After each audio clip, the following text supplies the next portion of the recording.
kita ingin menang satu putaran.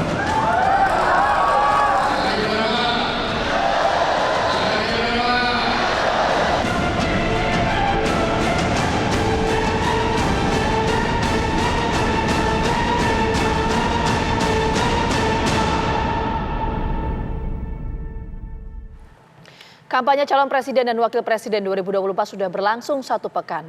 Ya, para capres-cawapres pun terus berupaya meraih simpati dan dukungan untuk meraih suara pemilih. Ketiga pasang kandidat pun penuh percaya diri akan memenangkan Pilpres 2024 dengan hanya 1 putaran saja. Artinya, capres dan cawapres harus mendapatkan 50% plus 1 untuk menjadi pemenang. Lantas, mungkinkah Pilpres 2024 akan dapat berlangsung 1 putaran?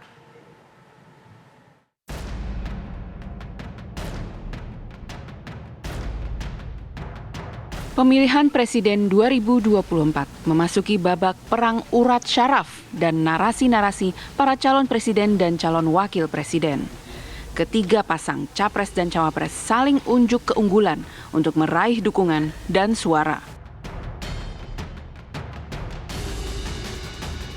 Bahkan ketiganya pun mulai melontarkan sesumbar akan keluar sebagai pemenang dengan cukup 1 putaran saja.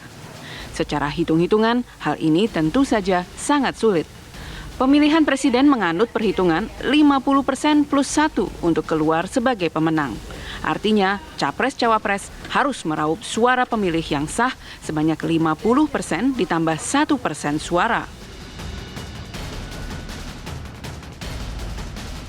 Hasil terbaru sejumlah lembaga survei juga menunjukkan belum ada satupun dari ketiga pasang kandidat yang mutlak menguasai suara pemilih di 50%. Namun kepercayaan diri kadung menyeruak. Survei internal menjadi pedoman. Lalu mungkinkah Pilpres hanya 1 putaran? Tim TV One mengabarkan.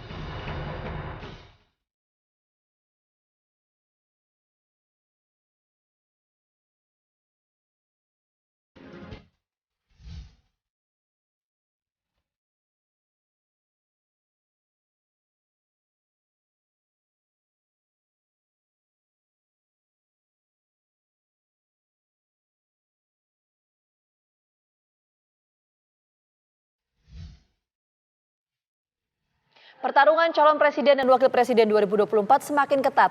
Masa kampanye dimanfaatkan masing-masing kandidat untuk meraih sebanyak-banyaknya suara dukungan. Safari politik digelar di sejumlah daerah dari sekedar mengetuk pintu ke pintu hingga menggelar kampanye akbar dengan ribuan peserta. Tim pendukung capres-cawapres mulai sesumbar. Pemilihan presiden 2024 akan berlangsung 1 putaran saja. Namun, mungkinkah Pilpres 1 putaran akan bisa terjadi? Untuk membahasnya, pemirsa sudah hadir beberapa narasumber yang akan bergabung bersama saya di sini dan juga Vita serta bergabung melalui sambungan Zoom. Ada Mas Teguh Juwarno, juru bicara Timnas dari Anies Muhaimin. Ada pula Bang Habibur Rahman, Wakil Ketua Waalaikumsalam TKN Prabowo Gibran, serta Mas Guntur Romli, juru bicara TPN Ganjar Mahfud. Dan juga ada Bang Kodari, pakar komunikasi politik. Selamat sore Bapak-Bapak semuanya, semua berkumpul lengkap. Ya, selamat sore Ibu-ibu. Selamat sore, Assalamualaikum warahmatullahi wabarakatuh. Waalaikumsalam. Oke, sambil menunggu Mas Guntur, saya pengennya urut. Tapi karena Mas Guntur belum bergabung, kita mulai dari Bang Habib. Bang Habib, apa kemudian strategi yang sudah dipersiapkan, upaya-upaya lebih detail lagi, lebih masif lagi untuk memenangkan kalau banyak yang kemudian merasa hanya 1 putaran saja ini akan menang? Ya, soal 1 putaran ini kan sebetulnya pertama kali kalau saya baca jejak digital kan Pak Arsyad dulu. Lalu kemudian Gus Muhaimin, baru kami yang ketiga. Tapi kalau kita melihat fakta ya survei di beberapa bulan belakangan ini, saya pikir progresivitas ya pertumbuhan elektabilitasnya Pak Prabowo dan Mbak Gibran itu kan yang paling spektakuler. Kita tahu kan sebelum pendaftaran itu kita selalu ada di margin of error. Kita unggul, tetapi disebut masih dalam batas margin of error. Misalnya antara 34 ke 33 ya di yang berikutnya. Tetapi setelah pendaftaran makin ke sini, bahkan sekarang kalau nggak salah udah diunggulnya sekitar 11% rata-rata. Itu 4 kali margin of error. Dan tentu kita ada waktu kampanye 70 hari ke depan yang pasti bisa akan dimaksimalkan. Masyarakat, publik bisa mengeksplorasi gagasan-gagasan Pak Prabowo, gagasan-gagasan Mas Gibran ya secara bersama seperti apa. Terutama ini kaum muda. Ya. Tadinya kan kaum muda itu kan menunggu nih. Mas Gibran kan diganggu-ganggu terus waktu mau pencalonan kemarin. Dengan berbagai framing jahat dan stigma negatif yang akhirnya terbantahkan dengan keluarnya putusan MK nomor 141 yang kemarin baru dibaca bahwa nggak ada isu di putusan yang nomor 90. Jadi kaum muda semakin mengkonfirmasi bahwa Mas Gibran ini memang beneran maju, ya kan?